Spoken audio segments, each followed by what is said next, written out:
Hola, sed bienvenidos y bienvenidas a un nuevo directo desde mi cuenta de Instagram, en esta ocasión para hablar sobre los darshanas hindúes de la mano de Dwarka, con quien ya hemos realizado anteriormente 4 directos, hablando siempre sobre la cultura hindú, y estamos intentando que se vaya sumando. Aquí tenemos a Dwarka, vamos a darle paso, esperamos que no tengamos ningún contratiempo, ya que últimamente, pues no sé por qué motivo está fallando Instagram con los distintos directos que he ido realizando, y esperamos que sea pues esto, que sea posible realizar este directo con Dwarka, que sin duda, pues como para aquellas personas que habéis visto pues anteriormente los directos anteriores, pues como bien sabéis, Dwarka es un gran maestro, gran transmisor del conocimiento de la sabiduría védica, y un gran exponente, pues de forma muy concisa, muy clara. Recibí el pedido, sí. Voy a darte paso otra vez. Sí, yo le doy siempre, pues al momento, doy paso para poder transmitir conjuntamente. Ahora parece que sí. Ahora, Ahora, genial, genial. ¿me ves bien? Perfecto. Sí, bueno, al final el premio de la perseverancia. Persevera y triunfarás, así es. Así es, qué bien. Bueno, pues mira, y tenemos a Jaume. Ara sí, Jaume, ara sí que ens pots veure els dos. Y bueno, pues bien, como siempre, pues un honor, un verdadero placer poder hacer Igualmente, este directo con vos, con vos, como se dice en Argentina. Qué bien. igualmente, Daniel. ¿Cómo estás, Duarca? Bien, bien. Sí, me alegro mucho. Y en esta ocasión para hablar, pues, bueno, lo que estaba haciendo antes de que entraras. Anteriormente hemos estado hablando sobre, o centrándonos más, pues, en los aspectos quizá más del movimiento Hare Krishna, del Bhagavad Gita, hablando también sobre los Vedas, es decir, de alguna forma, pues, en relación sobre todo al movimiento Hare Krishna, de quien que regentas, pues, la asociación en Barcelona. Pero en esta ocasión vamos a hablar sobre un tema que ampliamos más la mirada, y por lo tanto hablar sobre darshanas, que es algo que, mira, que nos dice Natalia, que por cierto nos hizo un comentario, nos dice muy lindo el directo anterior sobre los Vedas. Gracias, Gracias. Natalia. Mm, Qué bien. Y como decía, pues esto, para ampliar la mirada sobre darshanas, que normalmente es algo que se desconoce en Occidente, y que normalmente, pues, aunque no se sepa, bueno, el yoga, el yoga, por ejemplo, pues es un darshana, aunque normalmente no se reconoce como tal. Y quien suele profundizar, pues, más allá del yoga o de la práctica en sí, pues normalmente, pues, se queda también con otro concepto, otra escuela filosófica, que es el Vedanta, y normalmente el Vedanta vaídico de Shankaracharya, etcétera. Pero como digo, pues esto, la tradición hindú nos ha concebido distintos puntos de vista más allá de estos dos, y es de lo que trataremos ahora. Así que, bueno, como siempre, pues bienvenidos y bienvenidas. Un placer también poder compartir con quienes nos están viendo en este momento en directo y con quienes nos van a ver en diferido. Y bueno, yo creo que la primera pregunta, sí, yo creo que es obvia, que ¿qué es una drashana? ¿Qué es esto que parece las drashanas de Barcelona? Bueno, sí, es un poco diferente. Suena igual, pero es un poco diferente. Darshana se podría traducir como formas de ver, porque viene de la raíz verbal drish, que significa ver, visión. Entonces, son formas de contemplar la verdad. En general, el pensamiento indio se ha buscado entender el mundo, entender la situación del ser humano, entender el más allá. y se ha analizado de diferentes formas, ¿no? Hay algunas darshanas que se fundamentan en lo que vimos en la última charla, que es en los Vedas, en la primera parte, otra darshana que se fundamenta en la última parte, en las Upanishad. Hay darshanas que traen un conocimiento más experimental, más experiencial, muy antiguo. Hay darshanas que tienen que ver con la lógica y con la capacidad de la persona de entender a través de lo que se percibe en el mundo y usando el intelecto.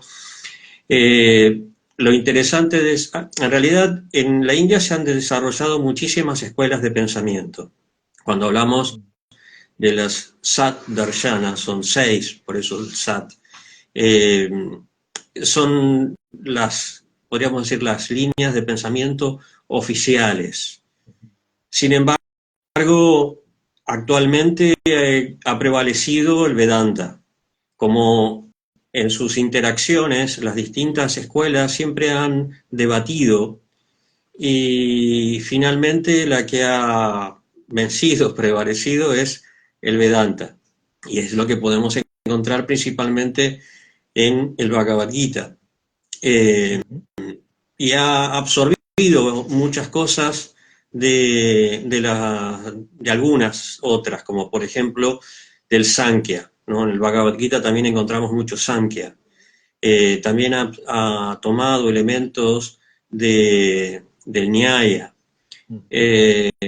Hay otras que no han prevalecido tanto, como es el Mimamsa, como es el Vaisheshika, que no han tenido tanto desarrollo o digamos que no han prevalecido en la actualidad por una cuestión en el caso de Mimamsa, por ejemplo, de practicidad, ¿no? La vez pasada cuando hablábamos de los Vedas y de los sacrificios que en realidad no se realizan hoy en día, bueno, de eso trata el Purva Mimamsa, ¿no? El Mimamsa. Mimamsa quiere decir investigación, la investigación de la primera parte de los Vedas.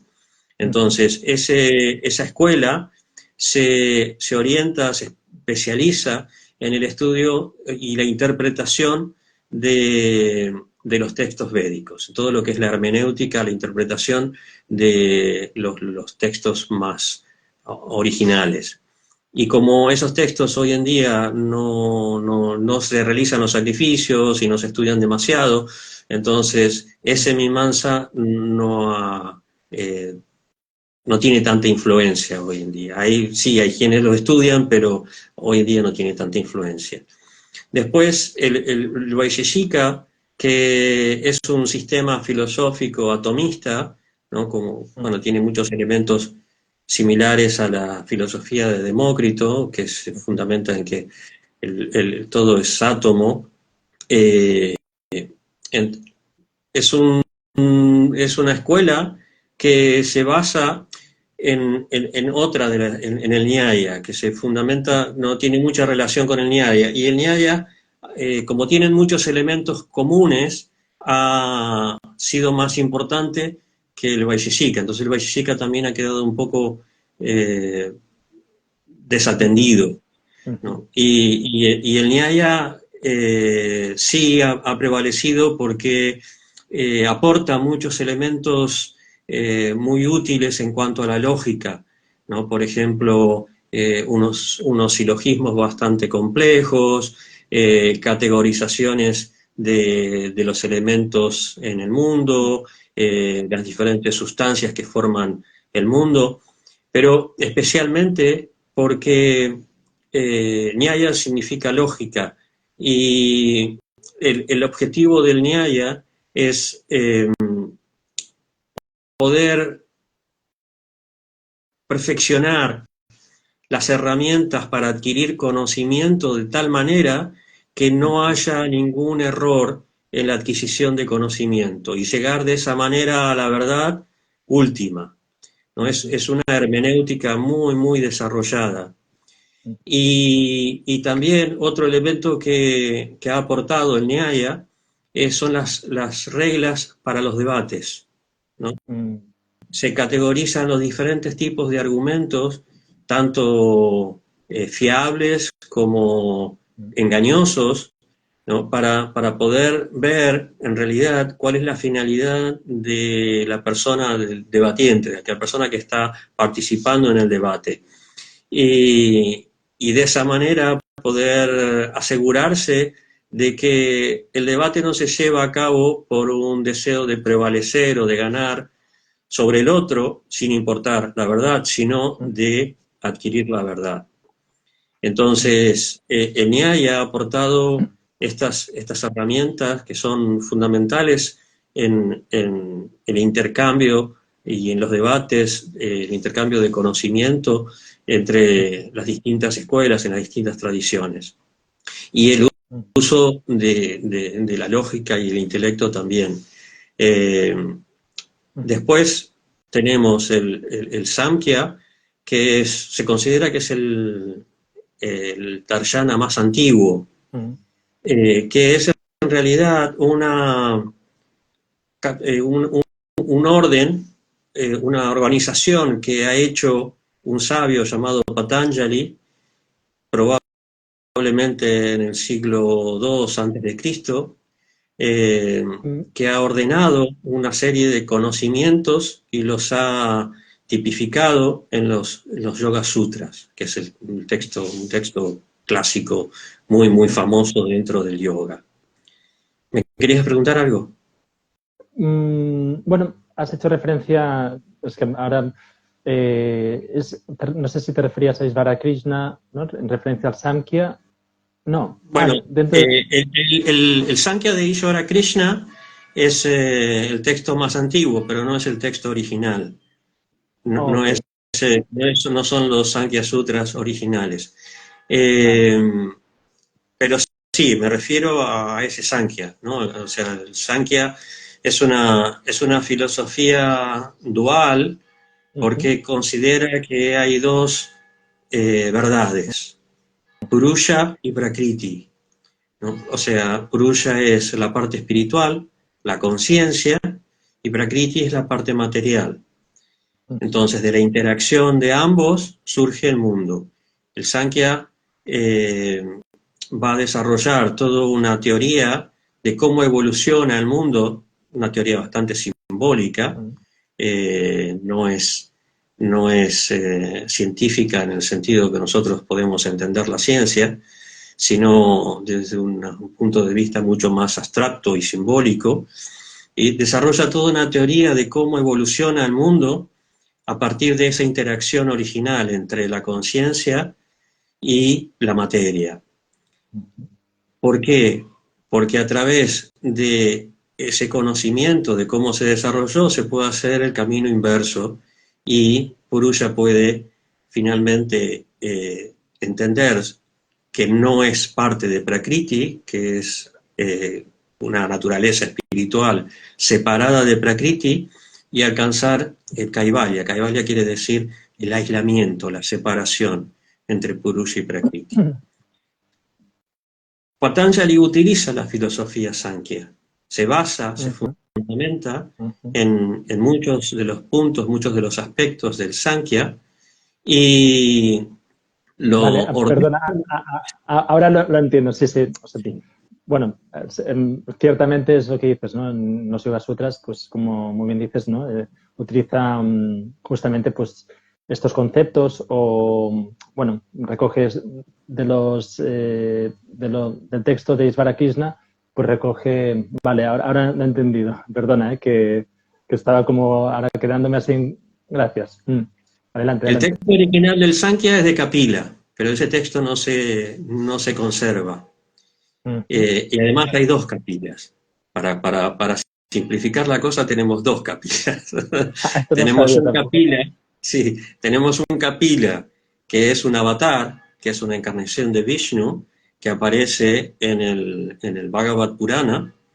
Se llama Kapila Muni, su madre se llamaba Devahuti, y él propuso un Sankhya teísta, a diferencia del otro Sankhya, que bueno, no se sabe si acierta porque no se conserva el texto, pero de donde deriva el Sankhya Karika de Ishvara Krishna, que en realidad lo que no hace, o sea, no niega directamente la existencia de Dios, pero simplemente no la menciona, no se ocupa de Dios, no lo menciona en lo más mínimo. Y por eso muchas veces se considera que el Sankhya es ateo. Después, Bueno, en la Edad claro, Media, porque, sí, si me permites, claro, porque hace referencia a que hay conciencia, no hay una conciencia suprema, pero no la designa, o sea, yo lo que hasta donde he entendido, no designa que Dios esté, o sea, que sea Bueno, es que habla de las gunas, claro, es que aquí no entra la cuestión de las gunas. Dime, dime. sí, sí, de lo que habla es de Purusha como conciencia y que en su interacción, que en su contacto, que no es un contacto físico, es simplemente se ve reflejado en Prakriti, y ahí se activan las gunas. Prakriti está formado por las tres gunas. Ujú. Entonces, por esa influencia de la conciencia de Purusha, las gunas se activan. Yo siempre pongo el ejemplo de que es como el espejo. Prakriti es como un espejo y Ujú. Purusha es la persona. Entonces, el espejo es inerte, no tiene vida, es materia inerte, pero cuando la persona se ve, mira en el espejo, aparentemente el espejo cobra vida. E incluso la persona se identifica con el reflejo del espejo, piensa, ese soy yo. Eso es el comienzo de la evolución de la materia, ¿no? Las gunas se activan y van a ir generando los diferentes elementos que componen el cuerpo sutil, y, o sea, la mente, la inteligencia, el ego, y luego el cuerpo físico, los sentidos de percepción, los sentidos de acción, etc. Entonces, ahí en ese sistema no, no hay una mención o una necesidad, por ejemplo, de un Dios creador, si, si, Mm. si nos limitamos a esa teoría. Lo que Claro. pasa es que después, a lo largo del tiempo, en sus debates con los otros sistemas, los filósofos del Sankhya se dieron cuenta de que tenían vacíos, Ujú. ¿no? Por ejemplo, el Sankhya propone que hay muchos Purushas, que no es Ujú. uno solo, ¿no? Ujú. Entonces, ¿qué pasa cuando un Purusha se libera? ¿Se acaba toda la manifestación? ¿Qué pasa con los otros Purushas? Bueno, diferentes teorías. Y Claro, fundamentalmente, ¿qué pasa con Dios? claro. Entonces, en en el medioevo de la India se volvió a postular el tema dentro del Sankhya, el tema de Dios. Ujú. Y Patanjali toma esa filosofía y él directamente menciona a Dios, ¿no? Como el ser original, desprovisto de defectos, que está por encima de todo, bueno, y que la adoración a Dios es una de las formas que se pueden seguir para obtener el kaivalya o la liberación del purusha, de la conciencia. Entonces, los darshanas se los pone por parejas, por Mm. por la forma en que comparten sus ideas, ¿no? Antes te decía de que el Vaisheshika y el Nyaya van en pareja, porque comparten muchísimos elementos, muchas teorías también. Solo que uno se concentra más en la formación del universo basada en los átomos, y el otro en la lógica y los argumentos y la hermenéutica, y la epistemología. Eh, y por otro lado tenemos el Sankhya y el yoga de Patanjali, el Raja Yoga, que comparten muchos elementos de la filosofía Sankhya, pero la diferencia, por un lado, es esta inclusión que hace Patanjali de Dios de una forma muy, muy definida. Y por otro lado, todo el proceso que Patanjali propone, en realidad son los procesos, porque Patanjali propone diferentes caminos para alcanzar esa quietud de la mente, como él define el yoga. Pero el que más desarrolla es el llamado Ashtanga Yoga, ¿no? Porque tiene 8 pasos, 8 partes. Entonces, siguiendo esas 8 etapas de interiorización, de profundización, bueno, él garantiza que se alcanza la liberación. No solamente la liberación, en realidad da muchos otros beneficios, poderes y... Siddhis, claro, habla de Sí, los... Ujú, sí, exactamente. En el tercer capítulo ujú, menciona los siddhis que se pueden alcanzar, aunque no los recomienda, ¿no? Porque los ve como una trampa para el logro final, que es la liberación, como algo que uno tiene que ignorar. Si se alcanzan, bueno, están ahí, pero no, no no son- apegarse, no usarlos. Y después tenemos la otra pareja, que es el Purva Mimamsa y el Uttara Mimamsa. mm, Purva Mimamsa generalmente se le llama Mimamsa, ¿no? Se mm, simplifica ahí. Mimamsa quiere decir investigación. mm, Y como decía antes, esa escuela no tiene mucha relevancia hoy en día. Y por otro lado está el Uttara Mimamsa o Vedanta, que se ocupa del estudio de las Upanishads, y Vedanta quiere decir el final de los Vedas, no solamente porque es la última parte, las Upanishads, eso lo vimos la vez pasada, mm, sino también porque se ocupa del objetivo, lo que los sabios entendían que era el objetivo de toda la literatura védica, es decir, la trascendencia, entender lo que es el espíritu, lo que es el Brahman, lo que es el Atman, la relación entre el alma y Dios, o el alma y la verdad absoluta. Y bueno, de ahí surgen distintas escuelas, distintas tradiciones con interpretaciones muy diferentes, prácticamente diría opuestas, que son las que prevalecen hoy en día, ¿no? mm. Nosotros somos, por ejemplo, seguimos a hacer Bhaktivedanta Swami Prabhupada, ¿no? ¿Por qué? Porque es un Vedanta devocional, personalista, ¿no? Hay otros Vedantas que... Adelante, adelante. Bueno, no, no. Bueno, antes de entrar en esta cuestión, ¿no?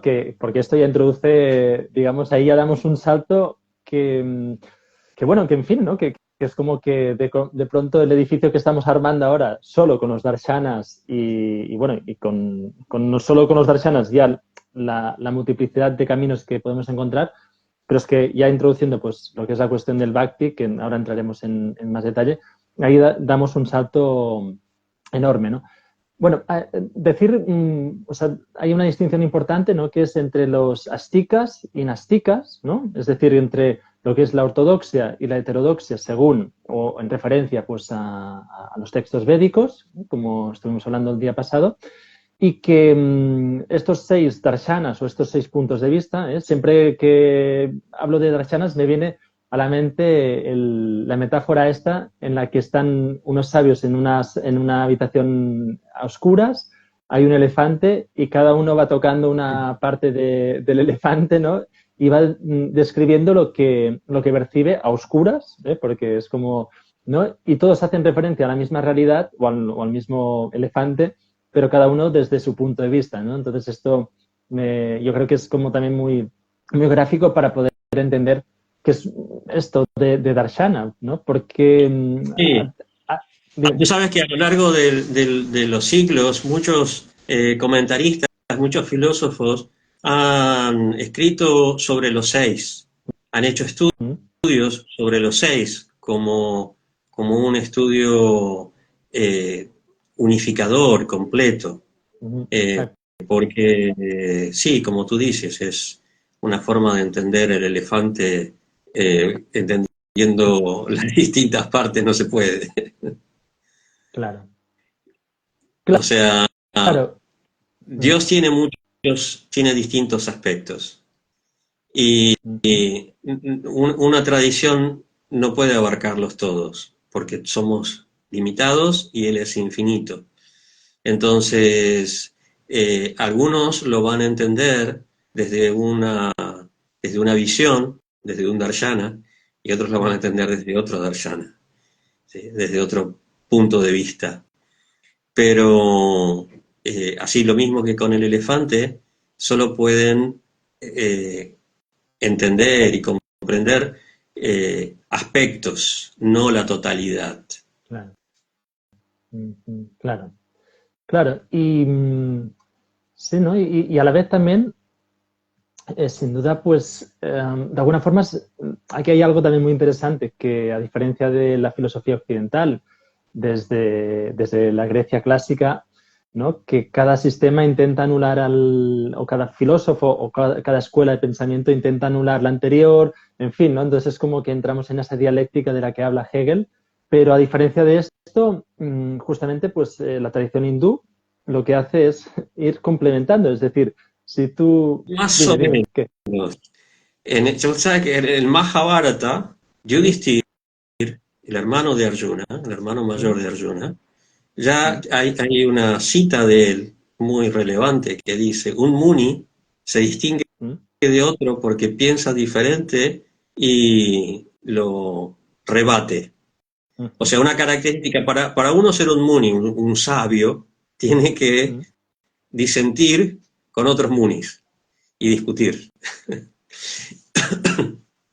Eh, lo que pasa es que, bueno, como te decía al principio, el Vedanta ha conseguido esta, este predominio sobre todos ¿Mm? los demás darshanas.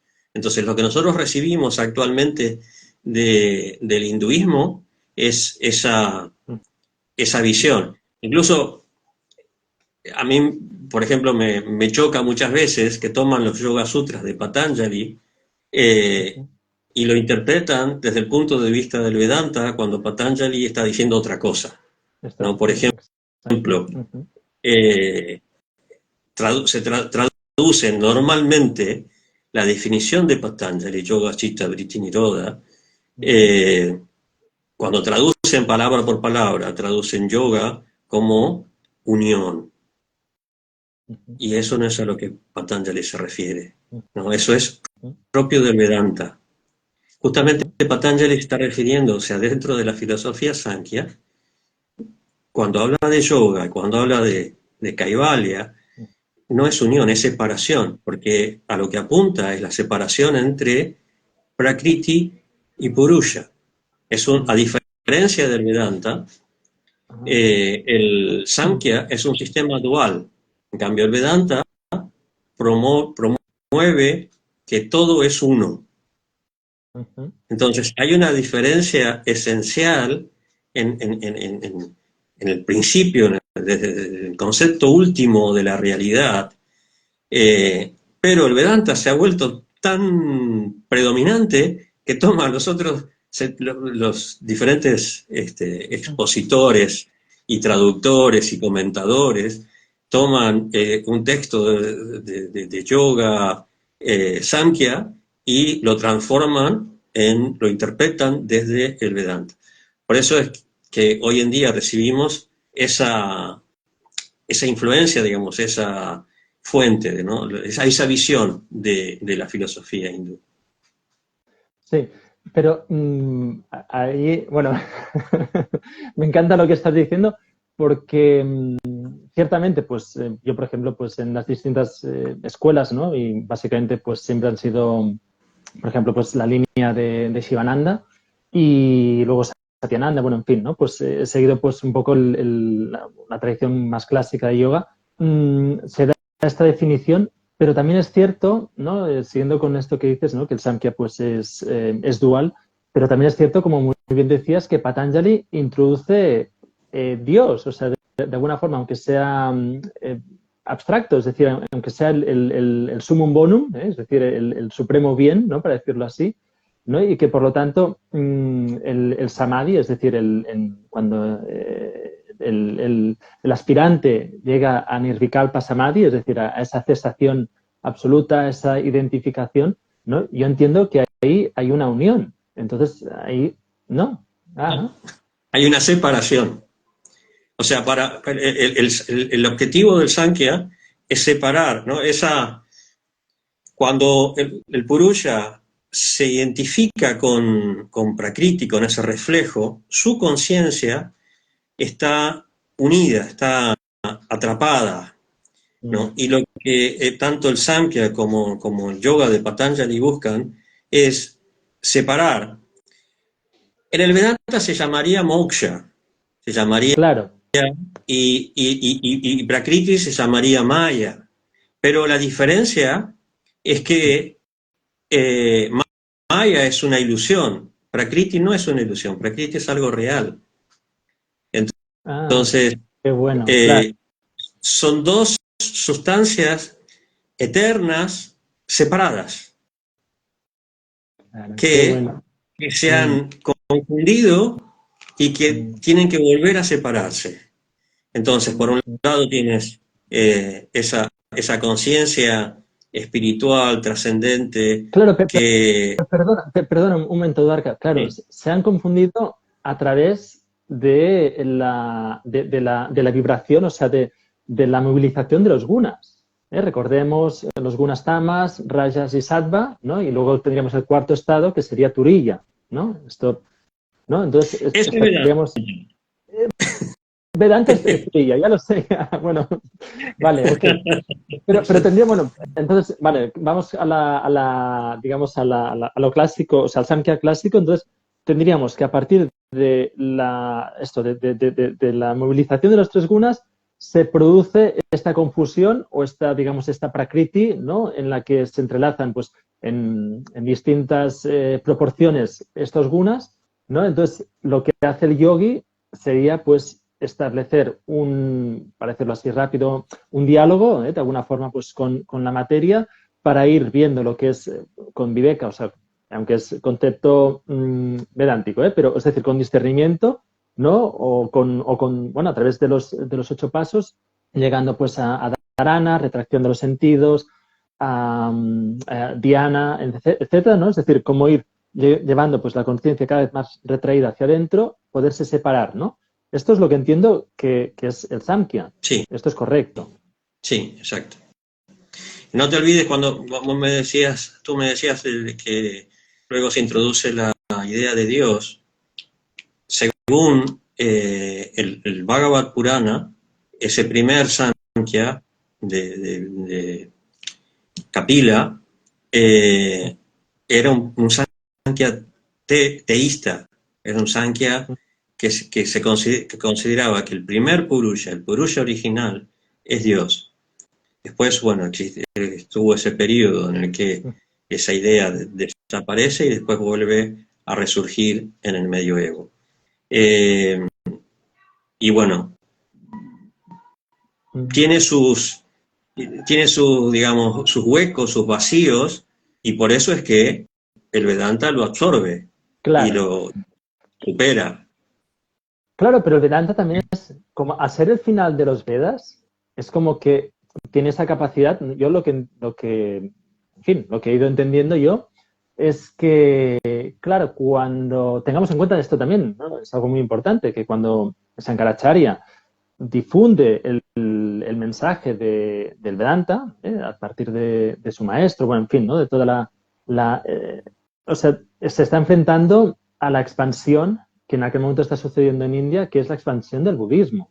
Es decir, el budismo está teniendo mucha fuerza, están teniendo unos debates, digamos, muy acalorados, ¿no? Y que, si no recuerdo mal, pues incluso so pena de muerte. Es decir, ¿no? Quien digamos, quien finalmente perdiese ese debate, pues podía ser que tuviese que pagar con la propia vida. Es decir, Sí, puede ser, supongo... en algunos reinos puede ser que sucediera eso, sí. Vale, entonces, ¿no? Estamos en ese momento y yo lo que siempre he entendido es decir, vale, cuando aparece Shankaracharya, que él expone, digamos, del Vedanta, del final de los Vedas, también dentro del Vedanta hay tres tres ramas, para decirlo así, la no dual, que es la advaitica, la dual, la advaitica, o sea, la dual sin A, advaitica, que es a la que pertenece pues el movimiento Hare Krishna, y, Sí, y, en bueno, realidad el movimiento Hare Krishna tiene la filosofía de nuestra institución, tiene elementos de ambas, porque vale, promueve pues la seríamos, unidad y la diversidad, y la diferencia. claro, y esto, ahí entraría, entramos ya con lo que es Sri Chaitanya Mahaprabhu, ¿no? Y entonces Sí, entraríamos en lo que si es, quieres podemos ver un poco la claro, evolución de cómo fue el desarrollo de esa visión, de ese pensamiento. Eh, sí, Shankara propone, bueno, un poco como lo había aprendido de su Paran Guru, del guru de su guru, de Gaudapada. Gaudapada era muy radical en su visión de la unidad. Shankara suavizó un poco, porque si bien su filosofía es que todo es uno y que Maya es una ilusión, o sea, la naturaleza es una ilusión, pero él dice que mientras la persona está en el mundo es real. Es una concesión un poco condescendiente, pero útil. Y claro, Shankara fue tan genial, ¿no? Fue tan maravilloso su manera de exponer que él, a través de debates, bueno, prevaleció sobre el budismo. De hecho, hay mucha similitud entre filosofía budista y filosofía advaita en cuanto a la unidad, pero bueno, en ese momento, a partir de Shankara, se origina una corriente, la corriente advaita, que se vuelve muy predominante en toda la India. Entonces, todos los filósofos que van a surgir a partir de Shankara están influenciados por él. claro. Un siglo y poco más después de Shankara aparece Ramanuja. Ramanuja estudia con un filósofo Sankhya, pero Ramanuja tenía una visión de Dios como persona, y como persona individual, y el alma como ser individual. Entonces, él hace una filosofía intermedia que se llama Vishishta Advaita. O sea, esa Advaita es no dual, como la de Shankara, pero cuando él dice Vishishta, quiere decir que esa sustancia no dual, ese Brahman, ese ser absoluto, tiene cualidades, ¿no? Esas cualidades son fundamentalmente el mundo y las almas. Para Shankara, el Brahman, el Nirguna Brahman, no tiene cualidades, porque Exacto, para Shankara cualquier cualidad significaría limitarlo. claro. Entonces, Ramanuja dice, no, no, tiene cualidades, porque las almas son reales y el mundo es real, pero es parte de esa totalidad, de ese absoluto. Después, un siglo después, aparece Madhvacharya, y Madhvacharya era mucho más enfático en romper con la filosofía de Shankara. Él desafía abiertamente la filosofía de Shankara. De hecho, los seguidores de Madhva, Tattvavadis, que la Sampradaya de Madhva, hoy en día siguen discutiendo, debatiendo y fundamentando la filosofía de Madhva, ¿no? Madhva va a decir, no hay ninguna unidad, ¿no? Hay 5 diferencias esenciales, ¿no? No solamente dijo hay diferencia, ¿no? Incluso él se lo representa con este gesto, ¿no? Son dos, el Dios y el alma. Y él decía, hay diferencia entre Dios y el alma, hay diferencia entre Dios y la materia, hay diferencia entre el alma y la materia, y hay diferencia entre las diferentes almas, y hay diferencia entre los diferentes objetos materiales o diferentes elementos materiales. No, y él fundamentaba a través de razonamientos y teorías cómo esas 5 diferencias eran reales y eternas. Después van a aparecer otras tradiciones, también Vaishnavas, porque tanto Ramanuja como Madhva, después Nimbarka, Vallabha, Chaitanya, ¿no? Todos están dentro de la tradición Vaishnava, o sea, devotos de Vishnu. En el shivaísmo hubo mucha más influencia de la escuela de Shankara. Y bueno, propusieron distintas... En el shivaísmo has dicho, ¿no? En el shivaísmo sí. hay, ¿no? Hay más predominancia, tanto en el shaktismo como en el shivaísmo, hay más influencia de la Advaita. En algunas tradiciones Vaishnavas también, pero es más predominante el personalismo, o sea, la idea de que Dios y el alma están separados eternamente, ¿no? Nimbarka, por ejemplo, va a proponer la filosofía de Veda-Veda, o sea, diferencia y unidad simultáneas, y Chaitanya Mahaprabhu va a también proponer una filosofía muy similar, que él la va a llamar Achintya Veda-Veda. Achintya quiere decir que es algo inconcebible, que es una capacidad de Dios de hacer posible lo imposible. O sea, no es que solamente sea una cualidad de esta filosofía de que el alma es una y diferente simultáneamente, sino que es una energía, una potencia, una capacidad de Dios de hacer posible esto que aparentemente es contradictorio. A mí me fascina mucho, hay un filósofo italiano, Nicolás de Cusa, del medioevo, que decía que Dios es, ¿cómo es la palabra, la frase en italiano? Coincidencia oppositorum. Y en latín eso en realidad no es el italiano.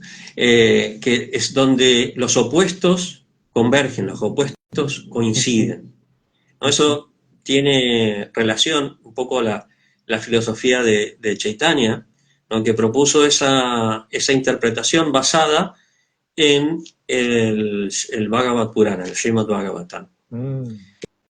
En el Srimad Bhagavatam hay un verso que dice: los videntes de la verdad han concluido que la verdad, que esa sustancia no dual, que es el Brahman, que es absoluto, ¿no? Se la puede entender en 3 aspectos, ¿no? Brahman, Paramatma y Bhagavan.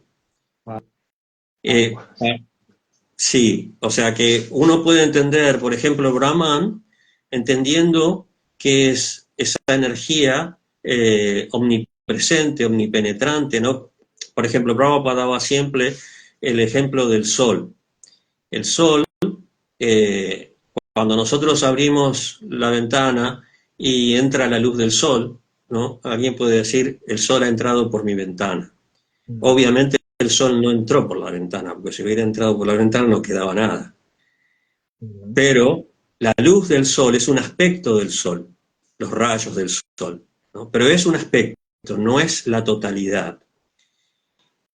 Paramatma sería la forma de Dios que está en el corazón de todos los seres. Eso ya lo encontramos en las Upanishads, ¿no? Es una expansión de la verdad absoluta que se encuentra en todos los seres acompañando el alma.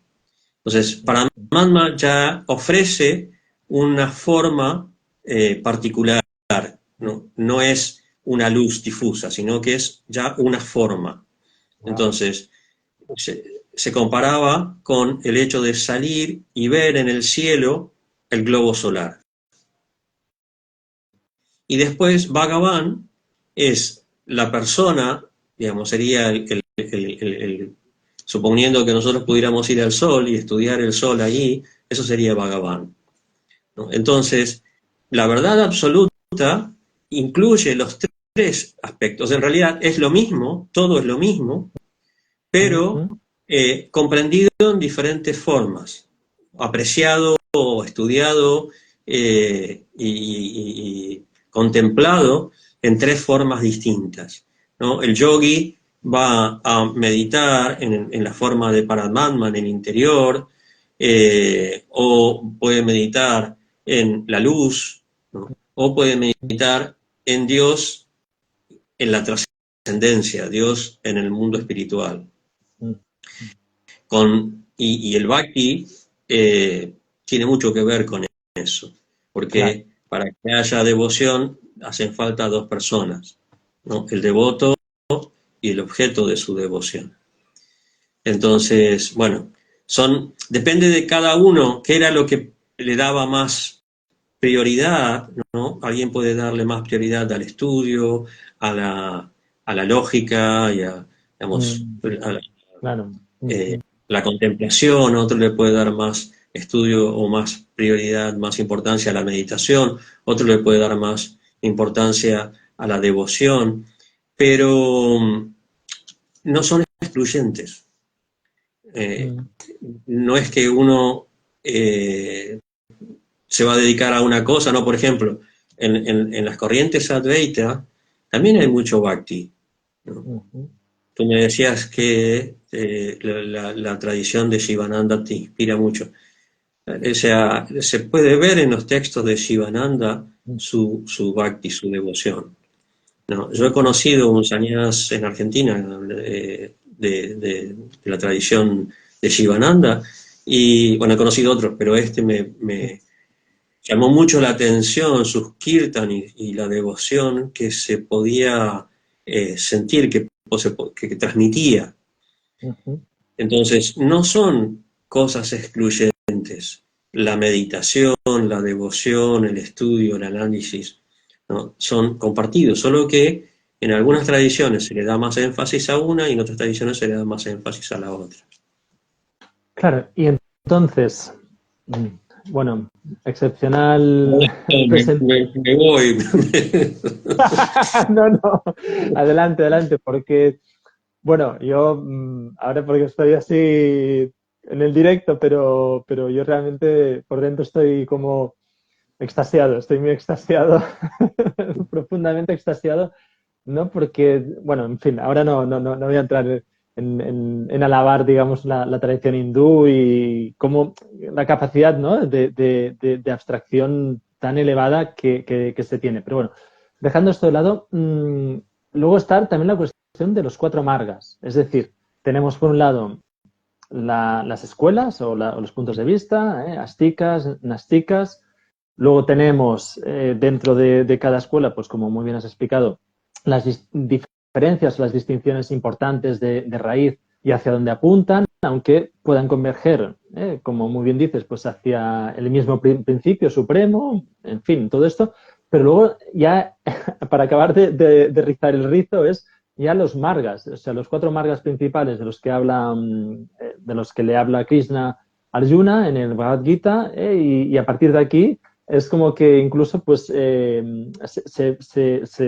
hace más difuso, más confuso para la persona que está intentando pues entender qué es esto de India, qué es esto de tradición hindú, qué es esto del yoga, en fin, ¿no?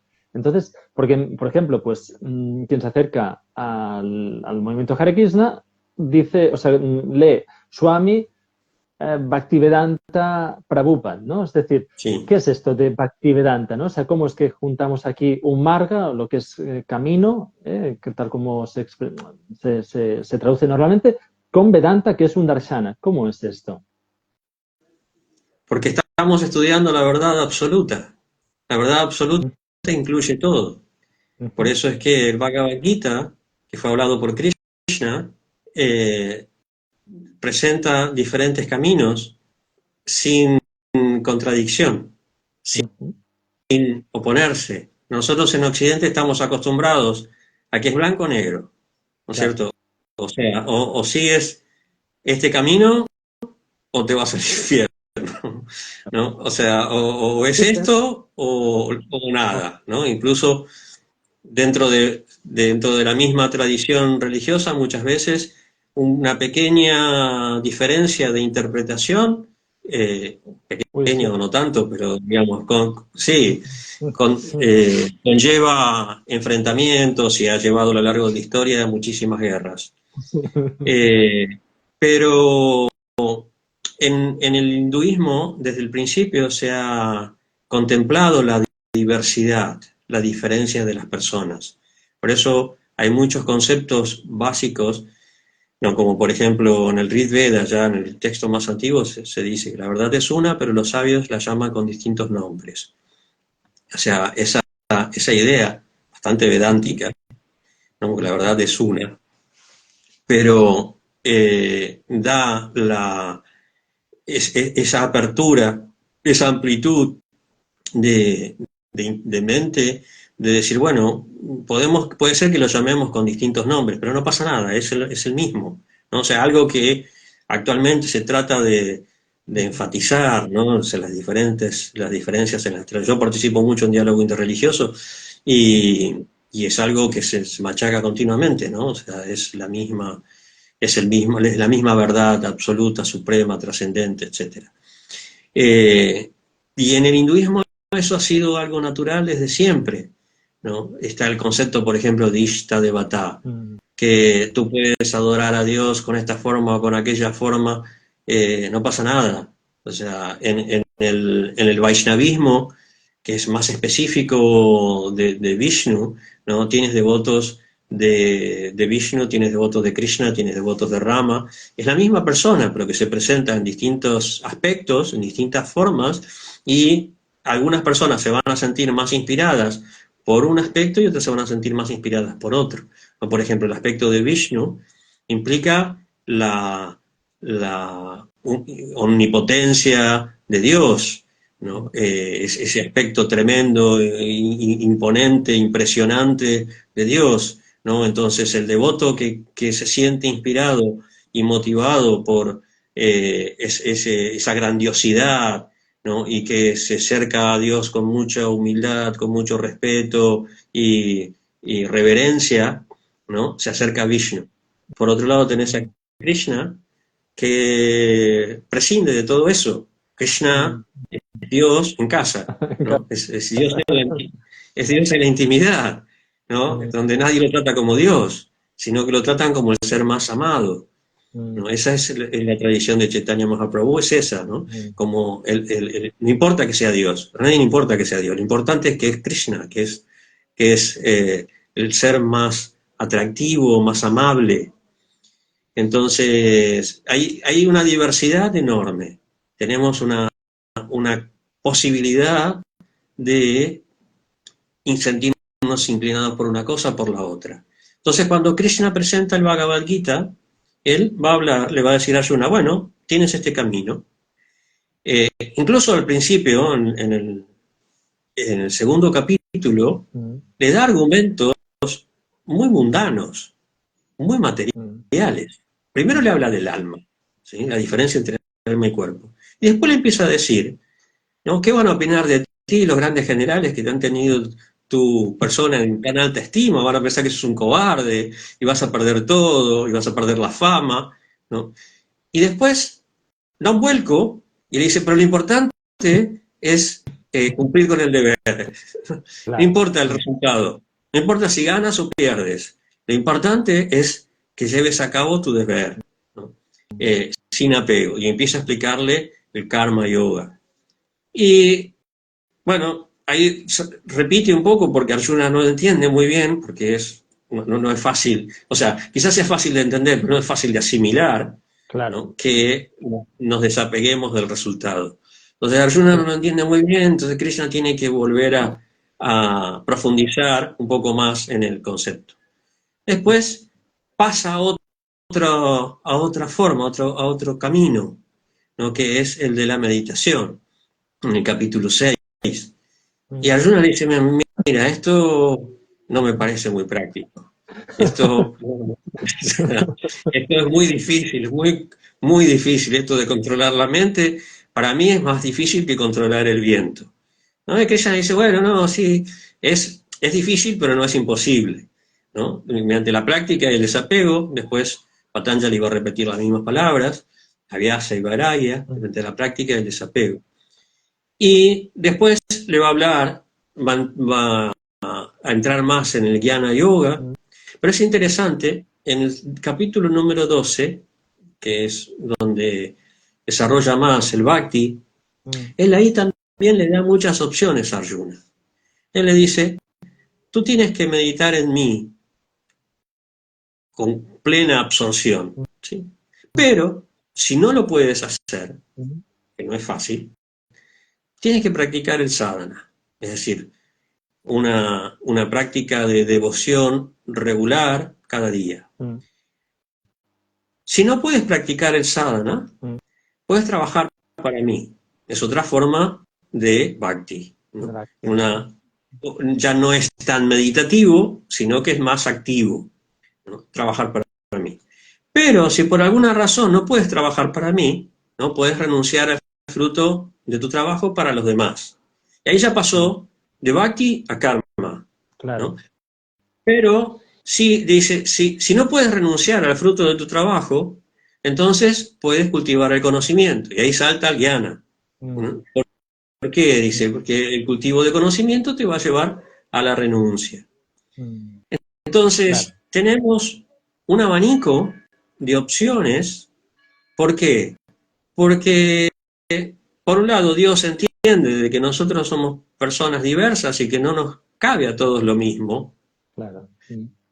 No, naturalmente nosotros no vamos a tener todos la misma inclinación, porque nuestras naturalezas son distintas, incluso en las corrientes personalistas, ¿no? Porque uno puede decir, bueno, somos diferentes por la influencia de las gunas, porque nacimos en cierto momento, porque somos de este signo, de aquel otro signo, de astrología, porque somos argentinos o españoles o rusos, ¿no? Hay cosas que nos condicionan, hay elementos externos que nos condicionan y que hacen que nosotros tengamos una inclinación. Pero incluso en la trascendencia para las corrientes personalistas, que mantienen que el alma se mantiene individual eternamente, se explica que en la plataforma espiritual las almas no son todas iguales, tienen su personalidad, tienen su inclinación, tienen su forma de adorar a Dios, ¿no? Hay 5 tipos de mukti, 5 tipos de liberación. Y eso caracteriza, bueno, que uno tenga una inclinación o otra inclinación distinta de otros. Entonces, se contempla esta diversidad en general, en el hinduismo se contempla esta diversidad y se da la posibilidad de que una persona pueda hacer su camino espiritual de una forma o lo puede hacer de otra y que no haya conflicto.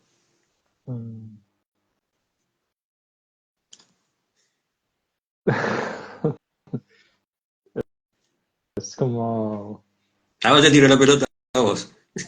Sí, bueno, es algo, es lo que queremos todos, ¿no? A fin de cuentas, Sí. es poder hacer nuestro camino de forma tranquila y, no sé, y perseverante, ¿no? Porque a fin de cuentas, pues, como bien sabemos, pues, todo ser humano, igual que todo ser sintiente, pues lo que pretende finalmente es poder estar en paz, poder tener una vida feliz y una vida pues de plenitud en un sentido, cada cual en función de su capacidad, ¿no? También, porque como muy bien dices, me ha gustado esto de la plataforma espiritual, ¿no? Pues cada uno tiene las capacidades que tiene, ¿no? Y estar acorde o estar en sintonía y en paz con uno mismo, pues bueno, a fin de cuentas es de héroes, ¿no? Es Es que auténtica en realidad heroicidad, ¿no? es lo que necesitamos, porque Claro, si nosotros estamos en este mundo para aprender en base a nuestras experiencias, si yo no puedo aprender, no puedo experimentar lo que es el camino que debo surcar, entonces no puedo realizar mi cometido, no puedo llevar a cabo claro. mi aprendizaje. ¿No? Si, por ejemplo, yo quiero ser un devoto y quiero, no sé, adorar y realizar ceremonias y cantar y, ¿no?, dar rienda suelta a esa tendencia devocional. Y me dicen, no, no, no, mira, tú tienes que estudiar las Upanishads, tienes que estudiar Nyaya, tienes que estudiar la gramática sánscrita y nada más, ¿no? Y decir, bueno, sí, está bien, en un momento puedo estudiar, pero también quiero hacer kirtan, ¿no? También quiero cantar y quiero pintar lindos cuadros de Krishna o de Vishnu. Entonces se coarta una tendencia que es Natural, ¿no? lo que nosotros tenemos que experimentar para poder avanzar, para poder evolucionar, ¿no? Y de la misma Claro, manera, si alguien me dice, no, mira, tienes que cantar todo el día. No, bueno, a mí me gusta leer el Bhagavad Gita, no, bueno, lo más importante es el canto, ¿no? Canta y ya está, listo. No, claro, esto, dicho así, es como, porque estamos hablando, a ver, no estamos hablando, pues no sé, del River Plate y del Boca Juniors, ¿no? ¿No? Es decir, no, claro, bueno, pues no. que en sí ya despierta muchas pasiones. Dime, Boca se dime. acerca mucho al absoluto.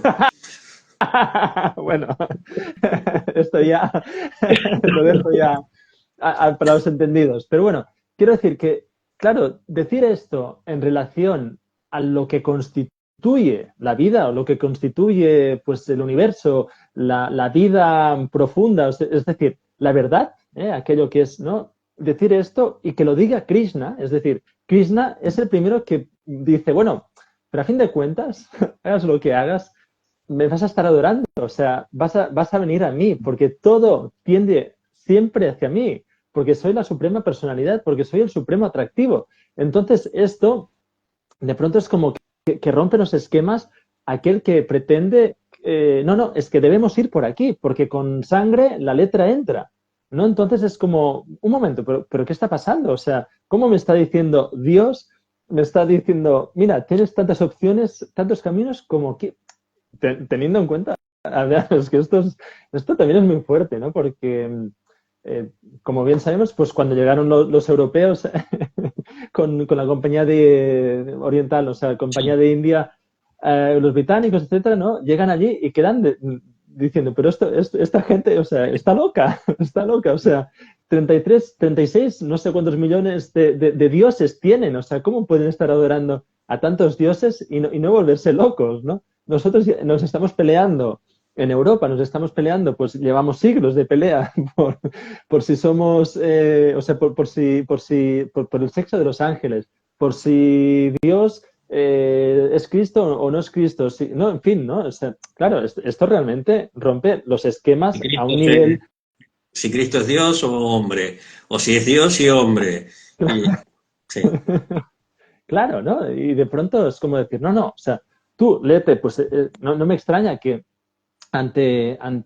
digamos, ante este choque, ¿no? Hubo personas que supieron ver la riqueza y empezaron a extraer de decir, no, no, o sea, señores, no, no, lo que está diciendo esta tradición o lo que está diciendo este continente, o sea, digamos como queramos, lo que nos está diciendo es algo que va mucho más allá de lo que nosotros podemos entender a día de hoy, o sea, en ese momento, y aún incluso a día de hoy nuestro, ¿no? Es que es algo apabullante, vamos. Es Sí, yo increíble. creo que el hinduismo aportó al mundo algo muy importante, que es ese concepto de unidad, esa visión unificadora dentro de o sea, la diversidad dentro de la unidad, a pesar de la diversidad, esa visión de que no somos diferentes, que no estamos separados, que todos formamos parte de una verdad absoluta, es una idea que Occidente necesitaba mucho. Eh, claro, entonces, esa es una de las razones muy importantes por las que el hinduismo y también el budismo se ha difundido con tanta rapidez. rapidez y efectividad, ¿no? Porque en Occidente tenemos una conciencia muy, eh, eh, como se dice en Argentina, la, se me fue la palabra ahora, la grieta. Ah, Eh, en- eh, ahí, ¿no? Como los argentinos somos muy extremistas, ¿no? Somos blanco o negro. Eh, es, como decías antes, River o Boca. No, no hay términos medios, o sea, son los extremos. Entonces, en Occidente hay mucho de esto lo ha habido a lo largo de la historia y se ha destruido, dañado y mucho en nombre de esa grieta, de esa división.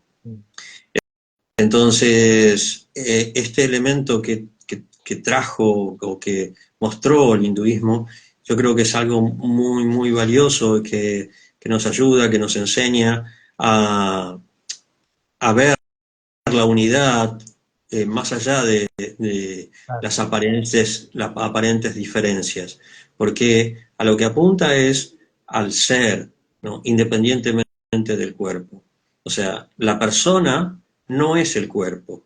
No importa si es hombre, si es mujer, si es blanco, negro, amarillo, rojo, lo que sea, si es joven o viejo, no importa, porque la identidad no está basada en esa apariencia, la identidad real está basada en el ser, en la conciencia. Y eso es la persona en realidad, y eso va a trascender ese cuerpo. Entonces, esa manera de ver hace que, bueno, lo demás se vuelva más relativo, menos importante, ¿no? Y nos ayuda mucho. Obviamente, no es que todos los hindúes han trascendido eso y están en esa plataforma No, espiritual, pero bueno, es una educación que se va cultivando, ¿no? sí, sí, sí, sin duda el ejemplo de esto que dices, pues es el asesinato de Gandhi, Mahatma Gandhi, ¿no? Que fue, Sí, pues sí. las castas, o sea, las castas es Ah, un tema infaltable en cualquier conferencia, charla, ¿no? Porque existen las castas. claro. Y eso es esa concepción material de la vida, esa concepción física de la vida, ¿no? Que prácticamente todos los líderes religiosos a lo largo de la historia, los líderes, los distintos maestros de las diferentes tradiciones han combatido, Mm, porque no tiene fundamento en los textos como el Bhagavad Gita, eh, pero ha prevalecido por como una concepción totalmente mundana, material. Que, bueno, bueno, eso es parte del ser humano, ¿no? sí, claro, evidentemente esto. Sí, bueno, esto sobre las castas, si te parece, lo dejamos para otro día Ok. porque... Pero sí, bueno, Duarca, no sabes cómo estoy de rebosante, de vibración, o sea, siento una profunda, en fin, una profunda devoción y un profundo respeto por las enseñanzas recibidas. Siempre, sí, sí, siempre es, en fin, siempre, ¿qué voy a decir? No puedo decir nada. Gracias. No, es un placer para mí. Realmente yo te agradezco que me invites y que podamos compartir todos estos temas, estas ideas. A mí me ayuda muchísimo también a refrescar y para mí el hablar de esto también constituye una revelación porque las ideas van viniendo y muchas veces, o generalmente en realidad, fuera de mi control. Sí, Para lo sé, mí lo sé. es, Lo veo. para Me llega, mí es, sí, sí. siempre que me hacen preguntas y que yo puedo explicar, o sea, es una revelación, porque yo siento que el Señor me está dando como un apuntador, ¿no? Y de hecho, Él dice en el Bhagavad Gita, de mí provienen la memoria, el conocimiento y el olvido. Entonces, ahí yo siento esa conexión ahí. Siento que o sea, que soy un instrumento, que soy un instrumento y obviamente no soy un gran instrumento, no estoy muy fino, no, no soy un Stradivarius, pero soy una guitarrita ahí de pueblo, pero bueno, un instrumento al fin. Sí, pero como bien sabemos, no nos corresponde a nosotros poder decir qué tipo de instrumentos somos. Así que Haribol y a dejarlo, a dejarlo. Yo no sé, yo no Claro. sé. Sí, Después me porque escucho, después me escucho y digo, ves, no, acá esto está mal, esto otro no lo dije bien, esto tendría que haberlo dicho así, no, yo... bueno, pero esto ya forma parte de la contingencia. Pero como bien sabemos, el ejemplo, por ejemplo, de Prabhupada, ¿no? Es indefectible, ¿no? O sea, un ejemplo. Prabhupada era un medio transparente, realmente era un medio transparente. Vos podías ver esa sabiduría espiritual que estaba reflejando todo el tiempo. Mira, ayer, no sé si viste, puse una frase de una entrevista, una pregunta que le hizo un devoto, ¿no? ¿Qué es ser humilde? ¿No? Y Prabhupada dijo, cuando entiendas que ni tu fuerza, ni tu fama, ni tu conocimiento, ni tu poder, ni tu riqueza, ni nada de lo que tengas te va a salvar, sino que cuando dependas completamente de Dios, eso es humildad. ¿No? Ese tipo de sabiduría no es algo que uno leyó en un lado, como en mi caso que leí los libros de Prabhupada, entonces transmito eso. No, es experiencia, eso es un maestro, una acharya. Aquel que enseña, vive lo que enseña. Mm, Y, y claro, eso es un medio transparente, ¿no? Que no hay ego, no hay egoísmo ni mezquindad en cuanto a qué es lo que voy a decir o no hay mm. dobles intereses, ¿no? A ver qué puedo sacar partido, ¿no? Vamos a compartir un Instagram para que, ¿no? La gente me conozca, ¿no? Porque o sea, por ejemplo, mi canal es pequeñito, no me conoce nadie. Eh, si me permites, quiero decir tres cosas. La primera es que vi la publicación y me llegó justo en el momento en el que estaba necesitando esta respuesta. Estaba justamente diciendo, bueno, pues estoy en un momento en el que estoy transitando algo que no sé, no sé hacia dónde estoy yendo y de pronto me apareció. Luego la compartí, no sé si la viste, pero bueno, la Sí. compartí. Y en tercer lugar, mmm, bueno, sí, sin duda, ¿no? ¿No? Volvemos al ejemplo, ¿no? Prabhupada cuando se va hacia Estados Unidos y llega allí después de varios fracasos, bueno, en fin, todo esto, ¿no? Empieza una tarea en el, si no recuerdo mal, en el Hyde Park, ¿no? Que me dijiste, si no recuerdo mal, ¿no? De Nueva York, ¿no? Está allí, pues él cantando sus cancioncitas, ¿no? A ojos de un occidental, ¿no? Está Es de chalado. locos, es de locos, es incomprensible, totalmente. No, no, es maravilloso. Y tú sabes, hay una grabación de los últimos momentos de su vida. Él prácticamente ya no tenía fuerza, no tenía energía para nada, Mm, y seguía traduciendo el Srimad Bhagavatam, mm, ¿no? Entonces, hasta sus últimos momentos, él siguió traduciendo porque era la misión de su vida. Eh, o sea, no era alguien, era alguien extraordinario, no era alguien así común, no era alguien completamente extraordinario. Entonces, para mí eso es un instrumento, un Stradivarius. Claro, claro. Eh, alguien así es realmente un instrumento de Dios. Mm. Alguien que viene con una misión y cumple con la misión, no por sí mismo, no viene porque se cayó en Maya, ¿no? Como decimos, ¿no? Cayó en la ilusión, no es porque viene porque de repente Prakriti lo capturó, no, no, él viene a salvar. Mm, sí, sí, sí, de la ilusión. Bueno, yo, si me permites, para mí, tú estás siendo este instrumento, este Stradivarius, ¿eh? No, No, no dudo de eso. Sí, bueno, pero bueno, esto ya lo dejo pues como algo más íntimo, pero bueno, gracias. a ti, Gracias. muchísimas gracias. Chao. Chao. Mm.